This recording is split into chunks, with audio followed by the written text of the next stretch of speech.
Video Arya? exactly. Audio. Uh, Good evening and a very warm welcome to all of you on this Sunday evening. We have a very special guest today on the 30th session of Ahmedabad International Literature Festival 2020 Digital Edition. We have Dr. Michael Buns, who has achieved a lot. He will be talking to our own Deepen Upadhyay, the motivational speaker, poet, and a lot more. You can watch this video live on AILF, Ahmedabad International Literature Festival Facebook page, YouTube, and Twitter handle.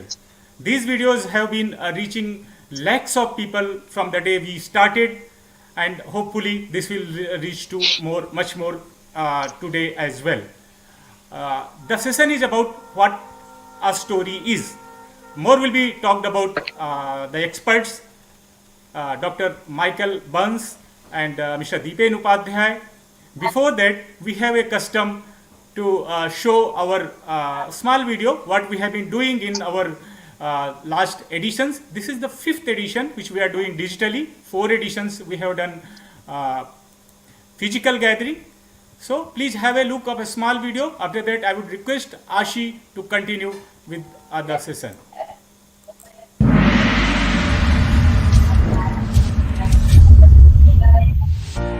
Ahmedabad International Literature Festival, which aims to promote reading and writing, particularly in children and young adults, started with a bang in 2016. Mr. Umashankar Yadav, the founder-director of AILF and Icon Education Foundation, with his able and committed team, has taken the literary discourse of the city to a new height, with 3 successful annual editions of the Literature Festival. इस तरह के literature festival के माध्यम से उसी equal platform और उतना ही honour मिलना चाहिए, वो उन्नत समाज की निशानी होती है और ये बहुत पॉजिटिव साइन है. આ પ્રક્રિયા છે તે જળબિંદુમાંથી મોતી થવાની પ્રક્રિયા છે. AILF जैसे पहल रखी गई है, ये बहुत जरूरी है. AILF has gained widespread appreciation and popularity and has been applauded for its continuous and commendable work. Every time AILF proudly presents a collective diverse of distinguished speakers from the fields of literature, art, cinema, journalism, business, politics, academics and more, who share their insightful opinions and compelling takes on a variety of subjects.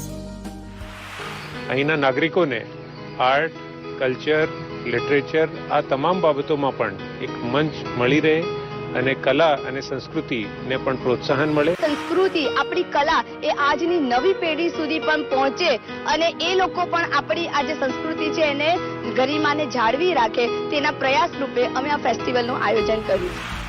A host of other activities like book launches, authors' interactions with attendees, workshops, art and craft displays are also a huge draw for people.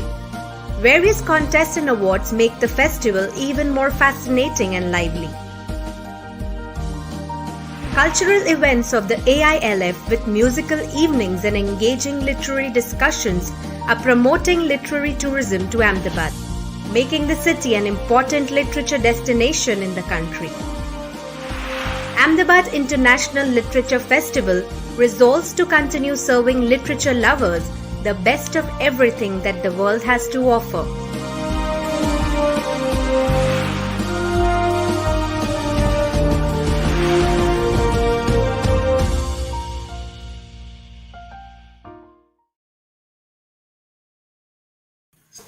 Miss Ashi Patel, the young 12th standard student of Udgam School, to introduce our guests and talk about today's session. Ashi. Good evening, everyone.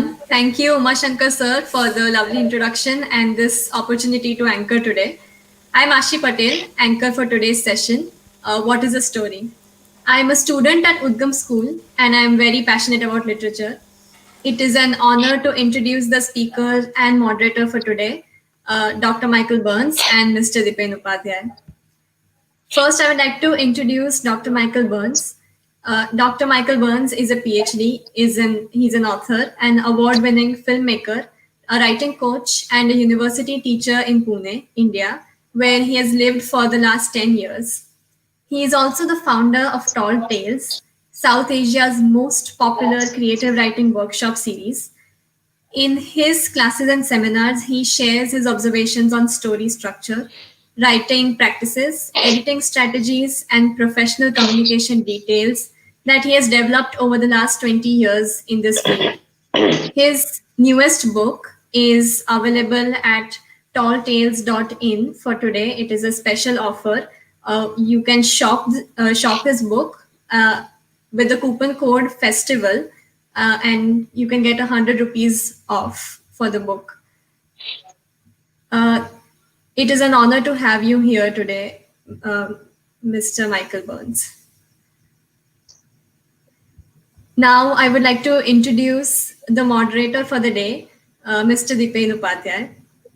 He is a former anchor in Gujarat News, the winner of Red FM RJ Hunt Rajkot in 2009, gold medalist in mass communication and journalism, a certificate holder of International Academic Forum from Osaka, Japan.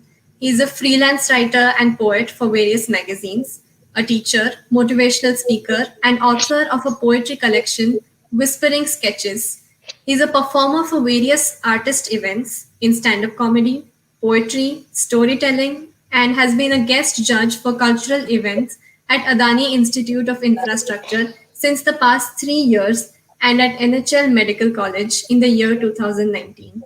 It is a pleasure to have you today, Mr. Dipen Upadhyay. Thank you very much. Now, should I be taking over the event? Yes, I would request you to kindly take over the event.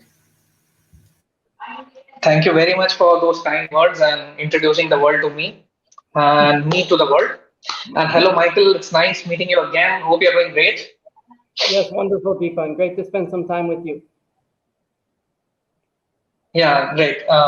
So as the overall today's event is about storytelling, the art of storytelling. And as we have already discussed before also, and you do mention that, story, what is a story? It's not probably what people think. And there is a completely different definition as per Michael Burns, that this is what a story is, the definition of story as per you. What actually makes a great story before we start with the definition of story? Well, in order to answer this question, let me tell you a little bit, let me give you a little anecdote about something. Before the lockdown, I went to a workshop, a writing workshop, a story writing workshop. And even though I've taught over 200 workshops myself, I still like to go to other people's classes because there's always more to learn. I'm sure you feel the same way. You're never finished learning about anything. You can always learn more. And I was sitting there in the workshop, and about 20 minutes into the workshop, a young person in front of me put up his hand, and he said, "I have a really stupid question. Before we go any further, can I ask it?" And the facilitator said, "Yes, sure, of course." He said, "What is a story in the first place? I feel so stupid. Everybody probably knows the answer to this." And all of a sudden, I got really interested because this is the question that I find particularly interesting. And it's a question that's so interesting that we could spend not just 1 hour talking about it, we could spend the entire day talking about it. I knew that the answer was off to a rough start when the facilitator said, "Oh, that's easy to answer." She said, "A story is anything with a beginning, middle, and end." And I said to myself, "Oh, a football match has a beginning, middle, and end. Breakfast has a beginning, middle, and end. A kidney stone has a beginning, middle, and end." Right? It's not enough to say that a story is anything with a beginning, middle, and end. But to kind of let her off the hook for a second, it is difficult to define what a story is in the 21st century, and here's why. Because some people are writing short stories. Game of Thrones author George R.R. Martin is writing stories that are this thick. Newspaper reporters are filing stories. Lawyers are saying that in the courtroom, the forensic evidence tells a story. Some people are saying in 140 characters, you can write a story. And of course, Instagram is telling us that our morning Zumba class is also a story. It's almost getting to the Yeah. point, Deepan, where where any pile of words on a piece of paper is what we're calling a story. In other words, a story in pop culture in the 21st century has basically become anything that I find interesting. There's nothing wrong with that. And it's actually nice that people are talking about stories. But one of the reasons that people are joining us for this discussion today is that they want to be better at writing stories. And if you want to be better at something, it's not enough to use the pop culture definition. We have to get under the surface and start to look at the blueprints for how to build a story, the same way that you would look at blueprints for how to build a house. So this question of what is a story, we're going to tackle this in addition to a bunch of other things throughout the day. But I just want to make sure that all of the people that are watching and listening realize that the word story is, sadly, it's abused in our culture. A story is something different than an image. A story is something different than a poem. A story is different than journaling. And what is a story? What makes something a story? And that's, I think, one of our challenges that we're going to discuss today. And one of the things that my book goes into quite intensely.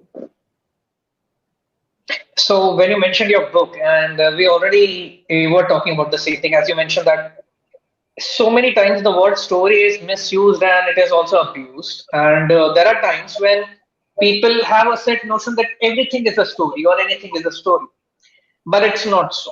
So my question is, why did you write this book? Did you want to educate people that this is a story or this is how a story is narrated? What was the main idea behind that?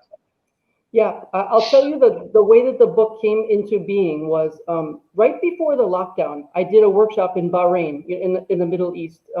I do consultations and writing workshops all around the world. And the way that the flight was organized, it went through Abu Dhabi before it came to Bombay. And the connecting flight was a little bit late. And instead of having a 90-minute layover in Abu Dhabi, I had a 10-hour layover. And I was sitting there, and I am never going to curse layovers for the rest of my life, because I was sitting there and I started to think about storytelling.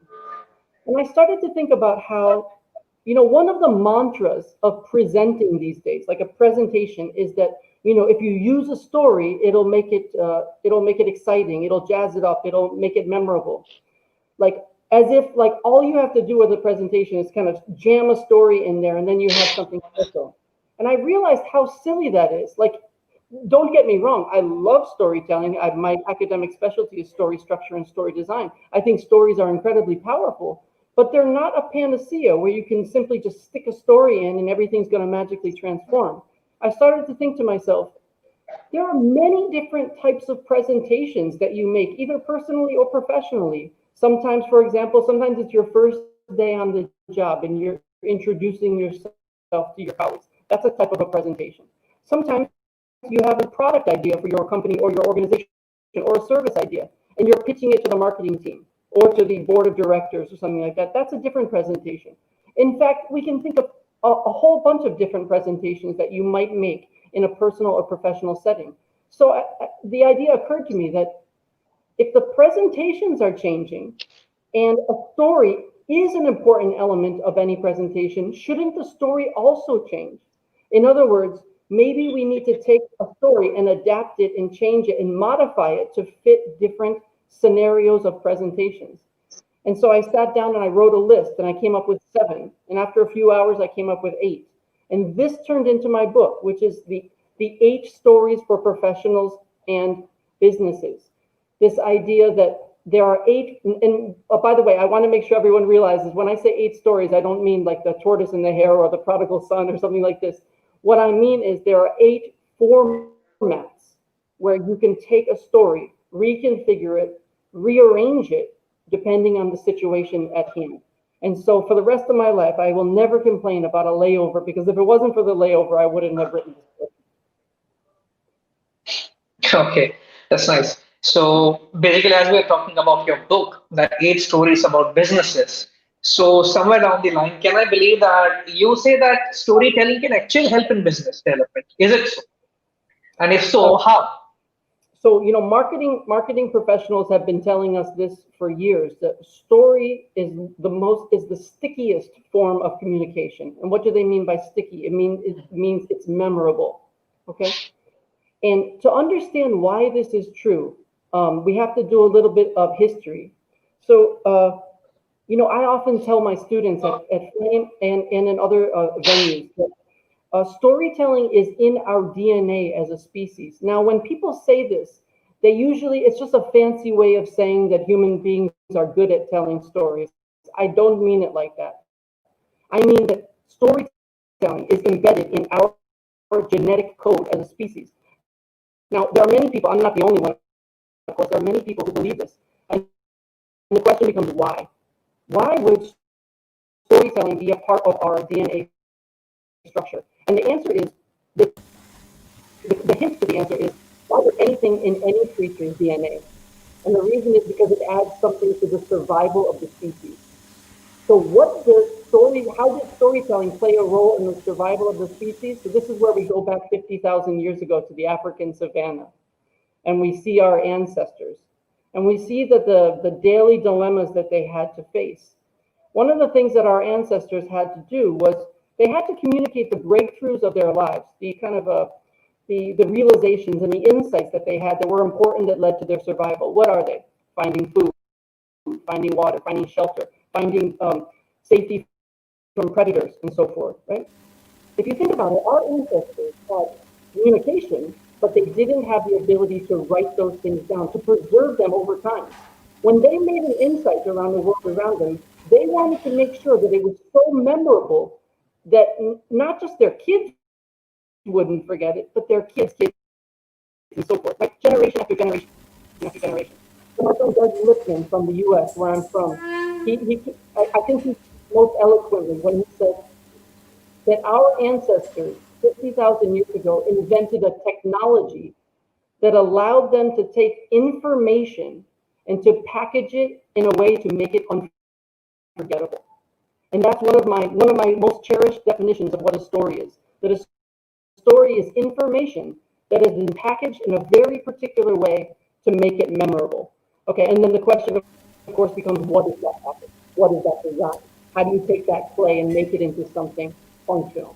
And of course, the answer to that is what a story is in the first place. So when you bring up this idea of why stories in marketing, the answer is because stories are unforgettable, which is exactly what you're interested in if you're an NGO or a business looking to kind of cut through the noise of the 21st century and make sure that people are listening to your product or service idea.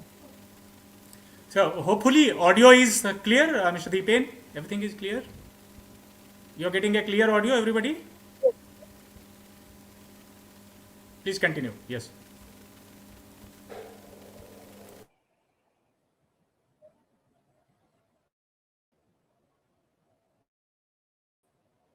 People, you're muted at the moment on my screen.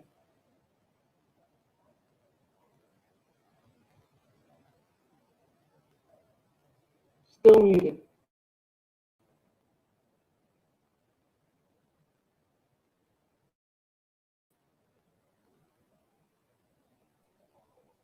Am I audible now? Yes. Right.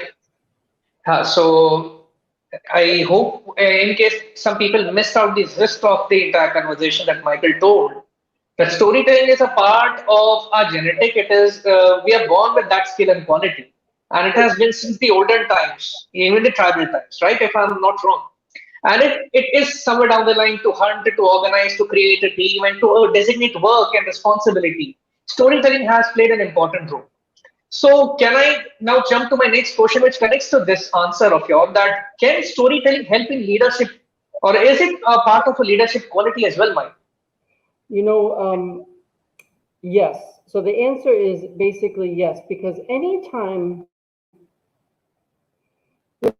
one of the things that's amazing about stories is the best stories are when we open ourselves up, and we call it vulnerability, right? Where we show our true selves to other people. So much of our time is spent showing this image of what we hope to be, how we want to be perceived. But what's amazing about storytelling is it gives you the opportunity somebody, whether it's a reader or whether it's somebody sitting in a room, who you really are at your core, okay? And I believe that this is one of the ingredients that makes a good leader. Instead of pretending to be a great leader, you show you're a great leader by sharing a little piece of your soul with somebody else. I personally believe, I mean, maybe I have a little bit of a controversial interpretation of what leadership is, but I believe that genuine leadership is making new leaders. You know, somebody who's instead of clinging to their leadership position or their hierarchy or their status, is willing to bring other people up with them. And so part of that means inspiration. And storytelling is one of the, if not the strongest tool of inspiration ever invented. And so I believe that storytelling and leadership are intertwined intimately.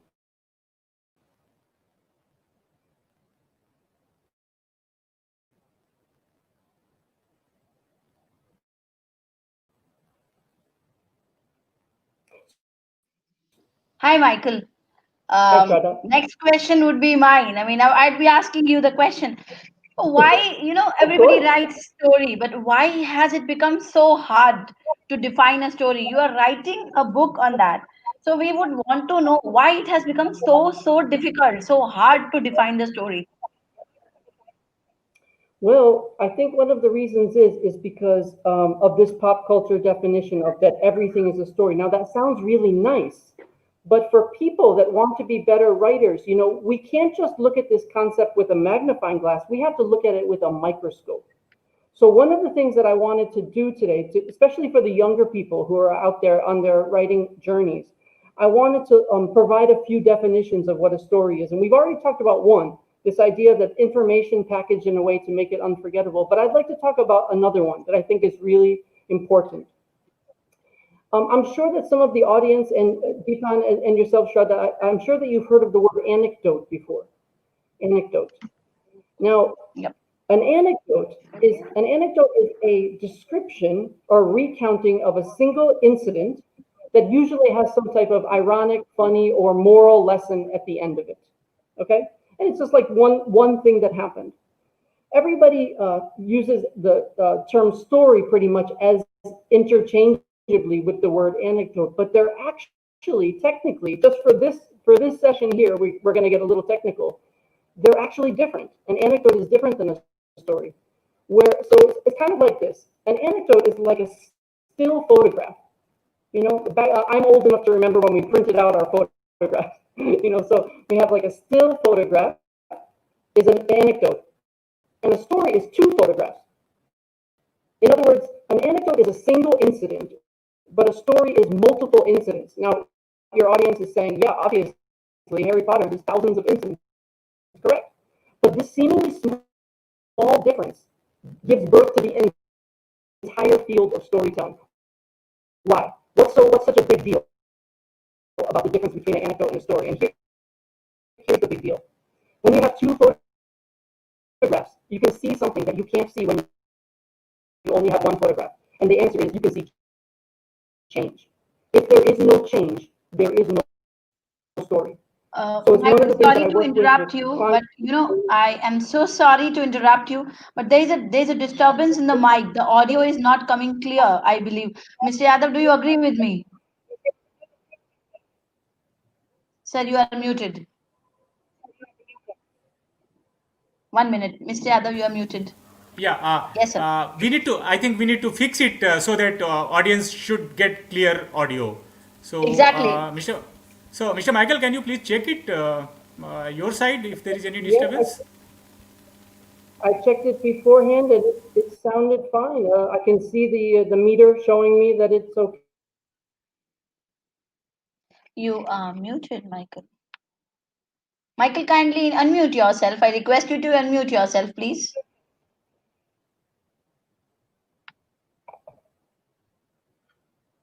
Somebody Yes, muted me. please. I didn't mute myself. Some it goes well, but in between there's a lot of disturbances, and then we can't hear you. It happens, so we request you to check that, please.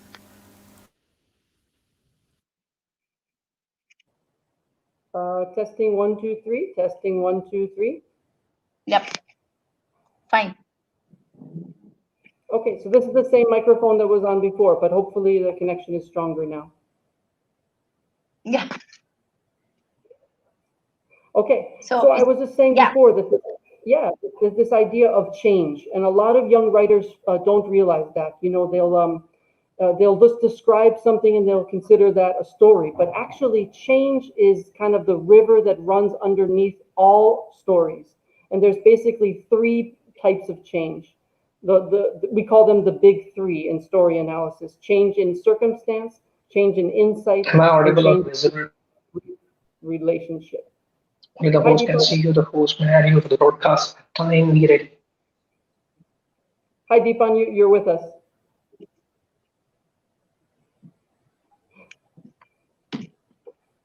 Yes, Michael, please continue.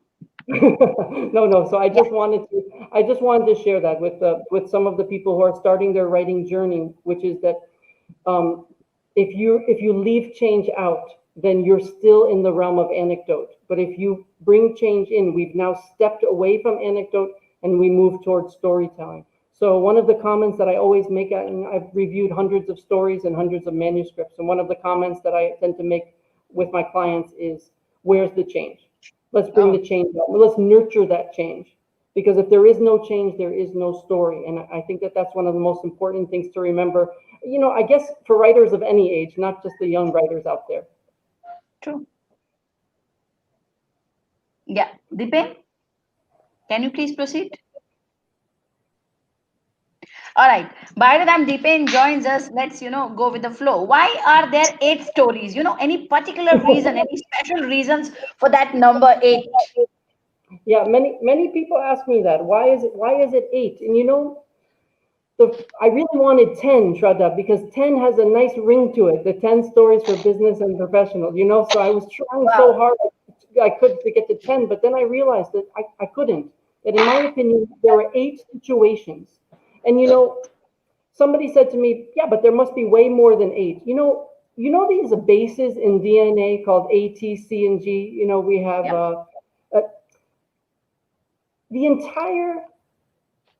the entire spectrum of life as we know it on this planet is made up of just these bases. We rearrange these and we can make a caterpillar or we can make a gorilla, you know, just by rearranging these things. So in my opinion, these 8 stories represent those kind of ideological bases. And by mixing them, combining them, creating hybrids, modifying them, we can end up accommodating any presentation that you could possibly use.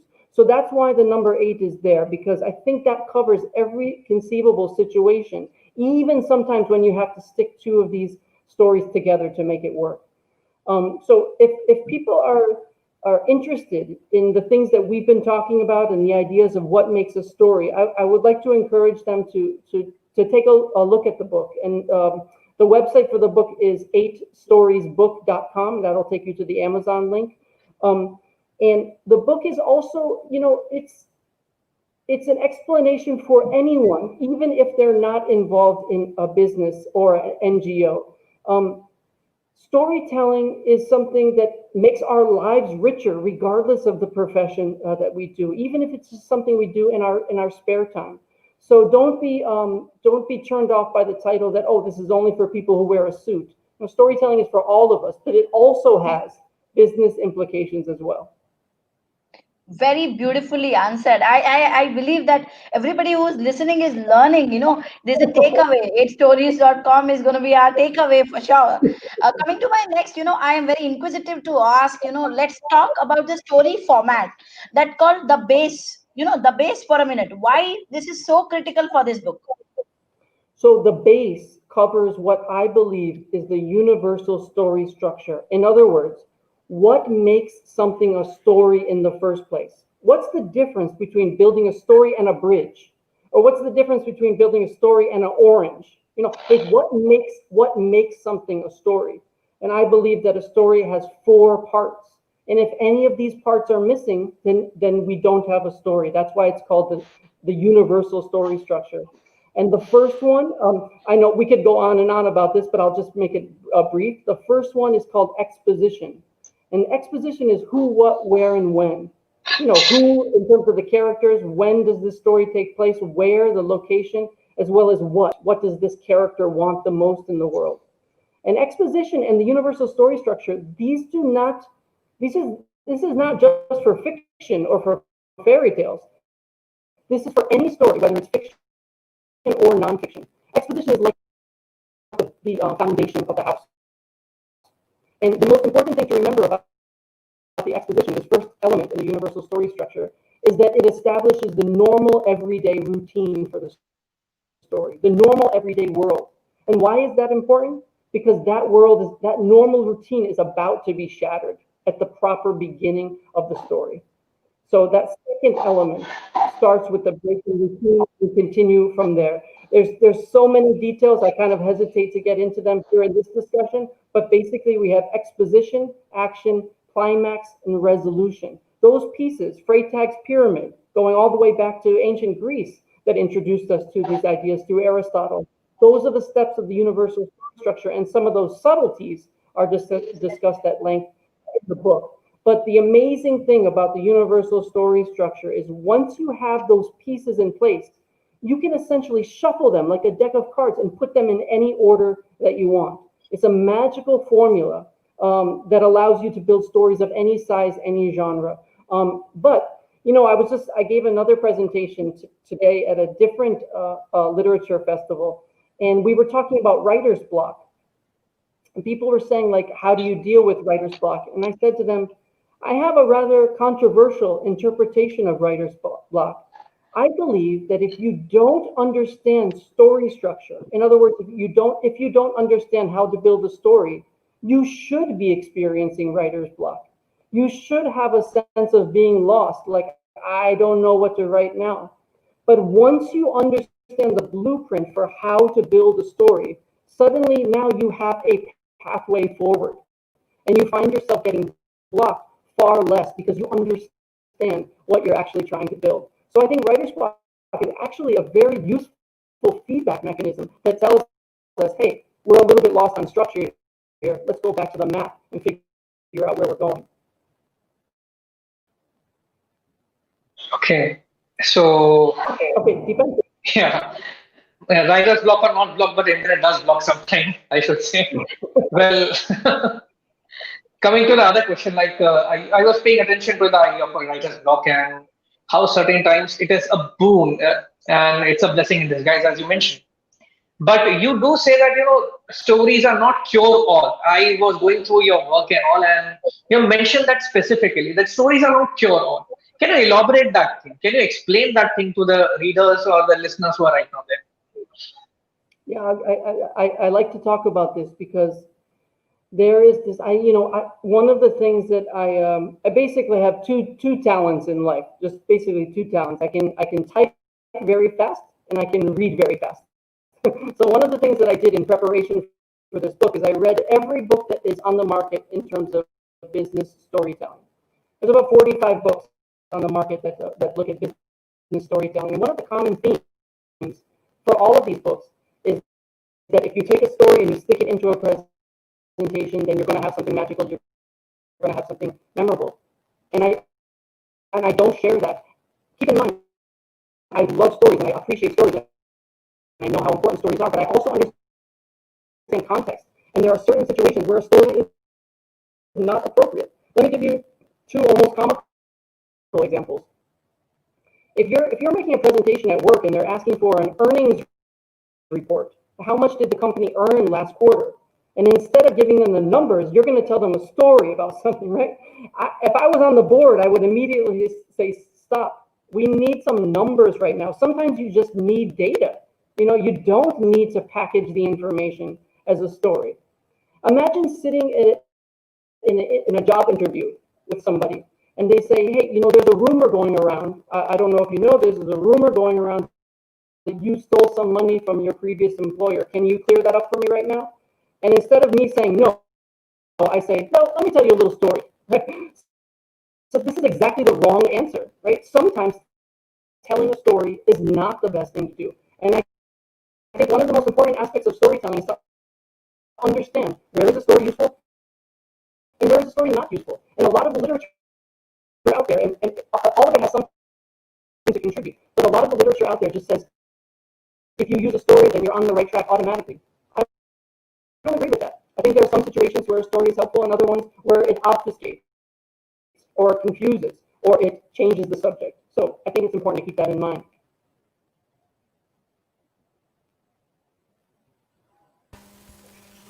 I think we need to fix audio once more, please. It's giving a lot of noise.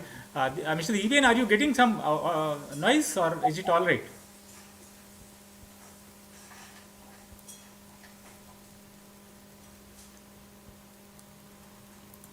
There is no noise around me anywhere here. It's very quiet where I am. Okay, fine. So please go ahead, sir. No problem. If there are any other questions, I'm happy to answer.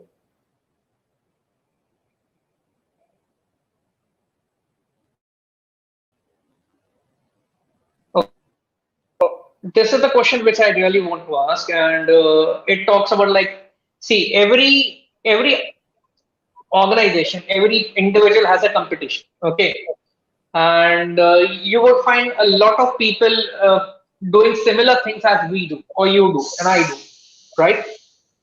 And you've written a complete book about storytelling. You actually coach people in writing stories and all. And when you mentioned that, storytelling for business is a very specific book that structures about how you can really present, and then like certain qualities of leadership and all are imbibed in that. My point is, how different is your book as compared to other books of the similar category? Or, the one which says that you can be a storyteller like this, or you can be a storyteller like that. What is the basic thing that makes it different? The unique selling proposition, as we say. Yeah. This is a very good question. There is one thing that makes it different, which is I spend some time answering this question of what is a story. Imagine, see, the literature that's out there right now is basically telling people how to make cupcakes, how to make a sheep cake, how to make a wedding cake, how to make a cheesecake. But at no point do they explain how to make cake. Okay? In my opinion, we need to understand how to make cake before we can slice it up and make all these other versions of cake. So in the books that you will read on the market, they just assume that everyone knows what a story is, and now we're just going to kind of talk about how to use stories. I don't think there is a consensus about what a story is. Instagram is telling us that our breakfast, our morning poha, is a story. No, it's just an image. Sometimes an image is just an image. But if we use that word story the way it's being used in the 21st century, we're going to come to some crazy conclusions about how storytelling is used in business. So Deepak, I appreciate you reading the book, because you saw that the first 50% of the book is basically saying to the reader, what is a story? We must be able to answer that question in order to answer the higher questions later on. Yeah, and I had this curious question I wanted to ask. Why the number 8? And out of the 8 stories, which one is the one which you like the most as a writer? Well, Shraddha and I, while you were gone, Shraddha and I talked about this number 8, because I believe that these 8 stories encapsulate every single type of presentation that you could possibly make. And maybe you have to combine them, maybe you have to trim them. But the stories, the 8 stories, are the base, the maker, the vision, the product, the springboard, the morale builder, the capsule, and the talk. All of these have different dimensions to them. All of these take the elements of the universal story structure and emphasize certain parts and de-emphasize certain other ones. I think the one to me that is the most intriguing is the capsule. And what I mean by the capsule is, you probably have heard the term elevator pitch before, right? What does that mean? It means, how do you convince somebody to look at an idea in the time that the elevator takes to go up to the 10th floor? What if you have 30 seconds and you can only use that time period to tell a story? How do you do it? And in my book, I talk about how to use the universal story structure, how to trim off other parts, how to keep things, so that even in a very, very short amount of time, you can tell a story and you can use it to your advantage. I think that's one of the most intriguing formats, because I believe stories are like a gorgeous dessert that you want to eat slowly and take your time and savor each bite. But sometimes we have no choice. We have to eat the dessert fast. And so how do we do that? How do we tell stories in those circumstances? The book gets into that. And so to me, that was one of the most fun ones to write.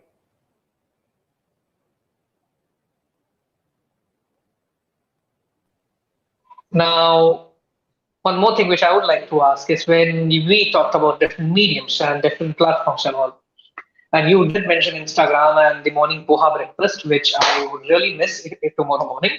But My favorite thing. coming, I mine too. But again, coming to the main thing, like there are so many social medias, there are so many social media platforms. The biggest challenge for a storyteller, because I know there are times when a particular story is interesting as long as it is fresh. And there are so many people which clutters a lot of similar things and all in bombards. The uniqueness may not last long.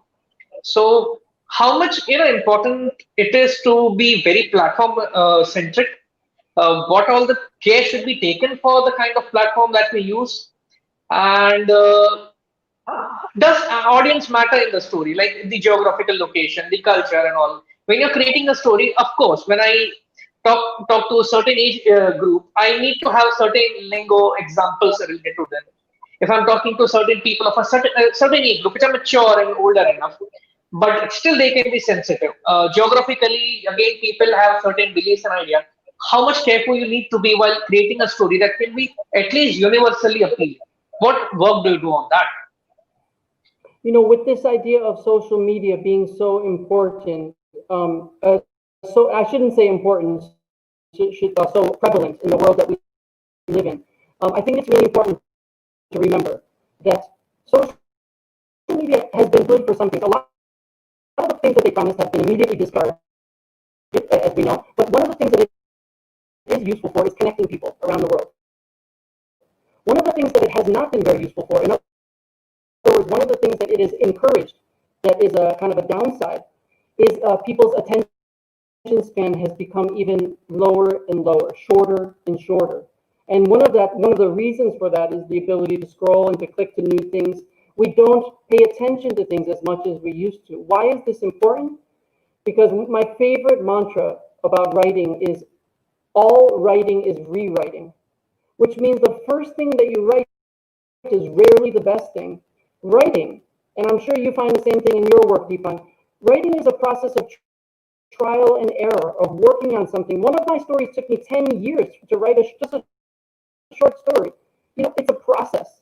And sometimes something works, sometimes you bury the seed, and sometimes it takes years before it germinates. We live in a world now where we bury the seed and we want it to germinate 10 minutes later. And if it doesn't, forget it, I'm not interested. This is a problem. For people that want to be writers, you kind of have to switch off and adopt an old-fashioned way of thinking to say speed is far less important than quality. Because the first thing that occurs to us is very rarely the best thing. And if you look at the serious writers who make a career out of it, they understand this and they take their time and they understand that the culture that we live in is about how fast something can be produced rather than how good something is. So social media, unfortunately, is training our brains to be anti-storytellers. If you want to be a storyteller and you want to be a writer, you have to be able to combat against that and also train yourself to adopt a different way of thinking. It's a really good question. So we are coming quite close to the end. Deepen bhai, we would request some of our anchors like Ashi Patel to ask some questions if she has with Mr. Michael. Yes, Ashi, please. Can I ask one last question? I beg to interrupt, but can I ask one last question that is in my mind, and it would be really useful to others, and then Ashi can take over, and I'll conclude from my end. Okay. So we are talking about storytelling and story writing. You mentioned that people need to be a lot careful about stuff. My last question pertaining to everybody here: any person who's aspiring to be a writer, a storyteller, a person who would write stories or would present stories, what should they do? Means what can they take from your book, your suggestions and advice to those aspiring writers to how to be a good storyteller? That is my last question. Yeah. I think one of the most important things to realize is that most of the writing advice out there is pure garbage. And I'm going to give you an example. I went to the Jaipur Literature Festival a few years ago, and I was listening to a session, and I heard somebody on stage talk about talent, and they were saying, like, some of us are born with the writing talent, and hopefully you're lucky like us, and you're born with this talent to write. This is complete nonsense. Writing is a craft. Like, if I said to you, like, here's a golf club for the first time, show me how to play golf, you would say, what are you talking about? I have to learn how to play golf. Correct. Same exact thing with writing. Writing is something that you learn, and you become better at the more you practice it. So please get rid of this idea that you're born a writer or something like that. Nobody is born a writer. But there are two characteristics of a person that make them a better writer, a better storyteller. The first one is curiosity. Okay? If you're curious about the world around you, about different people's lives, about nature, about science, you will find so much material to write about. Whenever anybody goes to lunch with me, I'm like a private investigator. I want to know everything about what they do. I want to know what they think. I want to unpack their mind so that I can investigate it in my writing, to use it in my writing. I want to know everything about the world that I can. And the other quality is perseverance. Everybody in their work gets to a point where they don't want to keep going with it anymore. I did a PhD. I think every single friend of mine who did a PhD at some point said, forget it. I'm done. The two groups of people were the ones that pushed through it anyway, the ones that quit. If you want to be a writer, since all writing is rewriting, if you want to be a writer, you must be able to push through that wall. So perseverance and curiosity. To me, those are the only qualities that you need to nurture in yourself if you want to be a writer. Get rid of this idea of talent, because it's a myth. Okay, that is all from my side, Michael. All the questions I've asked, and I believe Ashi has few questions from her side, so I'll just carry forward to her. Please, Ashi. Yes, sir. I would like to ask you. We know that titles are a very integral part of a story. So whenever I am writing a poem or if I'm writing a story, the major challenge I face is coming up with a good title that gives the punch. So what do you suggest? How do I come up with a great title that goes well with the story? Well, the title is important, but maybe it's not important for the reason that some people think it is. So the two most important parts of any piece of writing are the beginning and the end. Why is that? Because the beginning is the first impression. So if anyone knows me in real life, they know that I put very, very low value on first impressions. Because most people, when first time you meet them, they're on their best behavior. But when it comes to a piece of writing, the first impression is really important, right? The first thing that the reader sees gives them some sense of what this is all about. How does it make you feel? And then the other thing is the final thing that the reader reads. This is the thing that echoes in their mind long after your piece is over. That final line is still sitting there lingering. So the first thing that they read is important, and the last thing. Now, of course, in the middle, it's also important. But if you had to put a hierarchy there, the first and the last are so important. So sometimes you're absolutely right. The very first thing that they're reading is the title, and that's why it's so important. For me personally, I like titles that are for academic work that are very straightforward and tell the reader what you're going to look at. For creative work, I like titles that are double or maybe even triple entendres sometimes. Sometimes titles that have double meanings where at first it seems like it's going one way, but when you finish the piece, you realize the deeper meaning of what the author meant by the title. So I love those types of titles personally. Thank you so much. And I wanted to ask you, what is the best thing that makes a story memorable?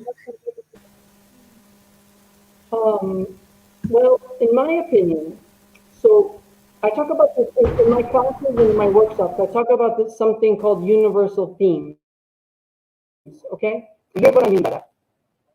You can take these big ideas like family or God or friendship or loyalty or love or power, these big one-word massive themes, right?